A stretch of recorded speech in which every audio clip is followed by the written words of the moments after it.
Alright, so I just got back from the gas station, and as I was going to put my car into drive, this thing was just freely cranking back and forth all through the gears. It wouldn't stop. It just, if I nudged it, I could actually push this thing up, even though I don't think it was going to switch into reverse or neutral on me. But what had happened was, took this thing off, and I go in and I look. Well, that's not a good shot. And right there, you can see my little gear shift cable has popped off that silver thing. And from what I've noticed, they say that if that happens, you usually have a damaged bushing. And if I see a little piece of plastic or something down in there.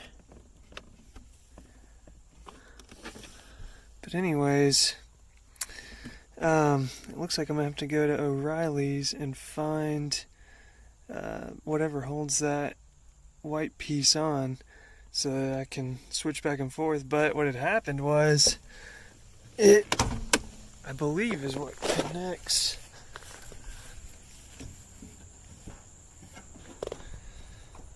to my neutral safety switch down there, and I couldn't even start my car because I couldn't get that to line up correctly to start. So once I flipped that back into the neutral position, I was able to crank it back up. But since this little lever can't get pushed back and forth, then you can't really start your car. So anyways, to get down to that, you got to, there were some screws right here and right here, and then there were 4 of them, and then you have to take a, let me see, is it a 10 millimeter? Yeah, 10 millimeter socket to those 2 bolts right there, and I believe this whole console will pop off if I can release those.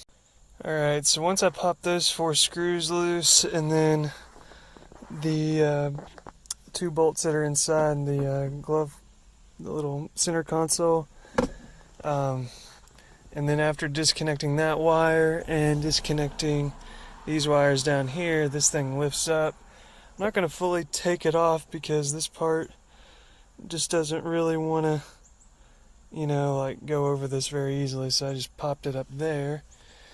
And now you can see that there's more access to that little gear shifter right in there. So once I figure out the part that keeps that thing on, then hopefully I should be good to go. Fingers crossed. Alright, so it took me just one day to get this part, but actually if you go to your Toyota dealership, you can actually get this bushing from them for $1.75, and it's a lot cheaper than anything you can find online on eBay, and those aren't even really OEM parts, so this is for sure an OEM part, so I know it's going to fit, and it's the cheapest thing out there. So I'm going to go ahead and put this on in. Alright, so there's where the link disconnected. I'm just going to go ahead and push that on, just like that. Alright, so there it is on. That thing is very tricky to put on. I had to force it quite a bit, but not force it hard enough to where it shot out and went back down under there. So now that I got that on, just push it back on and should be good to go. And all is well in the world. I can actually use my car now.